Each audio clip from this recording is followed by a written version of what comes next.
Civil supplies department చేయాల్సినటువంటి పని ఏం చేస్తుంది? కేంద్రానికి రాష్ట్రానికి వడ్లను కొని ఇస్తుంది గంతే. మరి సివిల్ సప్లైస్ డిపార్ట్మెంట్ కు 58,000 కోట్ల రూపాయల అప్పు చేయవలసినటువంటి అవసరం ఎందుకు వచ్చింది? ఇది కాళేశ్వరం కంటే పెద్ద స్కాము. కాళేశ్వరం కంటే పెద్ద స్కాము సివిల్ సప్లైస్ డిపార్ట్మెంట్ లా జరిగింది. మీ నోటెంబడి మీరు చెప్పిన మాటే. మీ సివిల్ సప్లైస్ కి సంబంధించినటువంటి ప్రభుత్వం ఇచ్చినటువంటి లెక్కలల్లా ఉన్నటువంటి విషయం 58,000 కోట్ల రూపాయల అప్పు ఎందుకైతుంది సివిల్ సప్లైస్ డిపార్ట్మెంట్ కి? మీరేం ఖర్చు పెట్టినరని అవుతుంది? మీరేమన్నా గోడౌన్లు కట్టిర్రా, లేకపోతే మీరేమన్నా పెద్ద పెద్ద నిర్మాణాలు చేసిర్రా, లేకపోతే మీరేమన్నా మార్కెట్ యార్డ్లు కట్టినరా, లేకపోతే ఇంటింటికి రైతుకు ఒక గోడౌన్ కట్టి పెట్టినరా? ఒక్కో రైతుకు ఒక్కో గోడౌన్ కడితే కూడా 58,000 కోట్ల రూపాయలు కావు తెలంగాణ రాష్ట్రంలో. మరి ఈ స్కామ్ ను బయట పెట్టేటందుకు తెలంగాణ రాష్ట్ర ప్రభుత్వం ఎందుకు చర్యలు తీసుకుంటలేదు? ఉత్తమ్ కుమార్ రెడ్డి గారు ఎందుకు కేసీఆర్ గారిను రక్షిస్తున్నారు? ఇవాళ భారతీయ జనతా పార్టీగా మేము అడుగుతున్నాం. 58,000 కోట్ల రూపాయల అప్పుకు ప్రభుత్వం ఇచ్చినటువంటి లెక్కల ప్రకారం 290 కోట్ల రూపాయల వడ్డీ కడుతున్నారు నెలకి. ఈ పైసలు ఎవలై?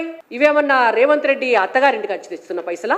ఉత్తమ్ కుమార్ రెడ్డి గారికి వాళ్ళ అమ్మగారు వాళ్ళ నాయన ఇచ్చినటువంటి పైసలా? తెలంగాణ రాష్ట్ర ప్రజల పైసలు. ఎవల కోసం మీరు అప్పు చేసిండ్రు? ఎవల కోసం మీరు వడ్డీలు కడుతున్నారు? ఎవల కోసం సివిల్ సప్లైస్ ని 11,000 కోట్ల నష్టాలలో ఉంచిండ్రు? దీని వెనుకాల ఉన్నటువంటి లోపాయికారి కుమ్ముకు గత బీఆర్ఎస్ పార్టీ ప్రభుత్వానికి రైస్ మిల్లర్లకు మధ్య ఉన్నటువంటి అవగాహన ఏం జరిగింది అనేటువంటిది ఈ ప్రభుత్వం ఎందుకు బయట పెడతలేదు?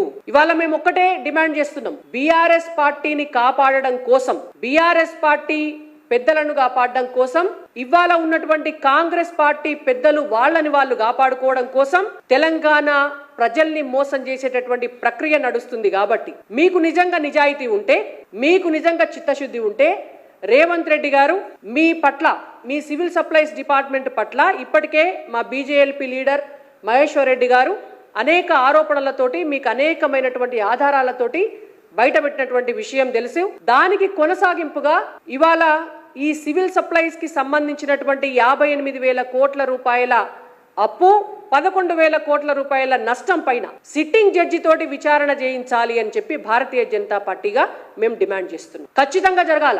జ్యుడిషియరీ ఎంక్వైరీ చేసి ఈ మొత్తం వ్యవహారంలో ఎవరున్నారో వాళ్ళను బయటికి గుంజుక రావాలని చెప్పి ఇవాళ బీజేపీగా మేము డిమాండ్ చేస్తున్నాం.